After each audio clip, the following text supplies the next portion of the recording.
দেশ বিদেশি ভাই ও বন্ধুরা আপনাদের সালাম, আসসালামু আলাইকুম ওয়া রাহমাতুল্লাহি ওয়া বারাকাতুহু। সকলেই কেমন আছেন? আশা করি ভালো আছেন। তাই আমার নতুন চেষ্টা সবাই ফলো করে রাখবেন এবং কিছু কিছু ওয়াচ পাঠানোর জন্য আপনারা সবাই দেখবেন।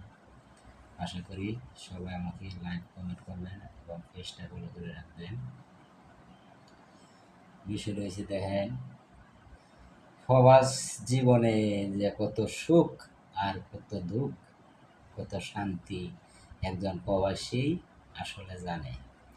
হয়তো আমরা দেশ থাইকা ভাবি যে প্রবাস নিয়ে কত সুখ আর সুখ, প্রবাস গেলে টাকা আর টাকা, নাকি?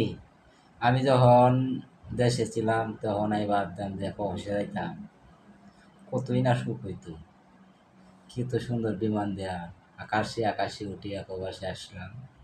প্রবাসে আসার পরে দেখলাম যে প্রবাস খুব সুখ, নাকি? প্রবাসী এমন একটা জিনিস গো, দেশ থাকতে ডেগের সাইডে দেও গেছি না। হ্যাঁ,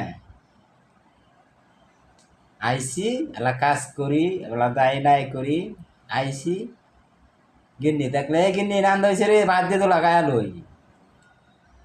আর আজকে প্রবাসী আইসা 12 ঘন্টা ডিউটি করিয়া রুমে আইসা নিজে নান্দন লাগে, কাউন লাগে।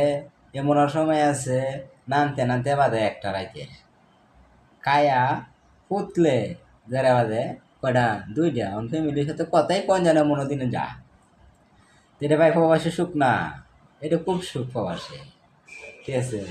তে যারা যারা মনত করেন আমার মতন যে আগ্রহ খুব দেশ তাইকা যে ভাই প্রবাসে যাইতাম, খুব শখ, আসেন, সমস্যা নাই। তবু আসার আগে একটা ট্রেনিং দিয়ে আসবেন। যারা নতুন অবস্থা আসবেন, বিদেশ প্রবাসে আসবেন, তারা একটা ট্রেনিং দিবেন 1 মাস। ট্রেনিং হয়েছে আপনারা বেহার আগে আপনারা নান্দা ট্রেনিংটা দিলেন। হয়তো আপনার তো গিন্নি তাতে গিন্নির কাছে শিখবেন, না হলে আপনার তো মা তাহে মার কাছে শিখবেন যে প্রবাসে যাইতে হইব, নিজেই নাম দেখাইতে হইব, নাকি? এটা তো একজন উঠোটেরা যেতেন দিত না যে আচ্ছা আমার গিন্নি আছে, গিন্নি ভাগ করবো, আমি খাইয়াম। এই ধরনের চিন্তা করিয়া আপনারা কেউ প্রবাস আসেন না।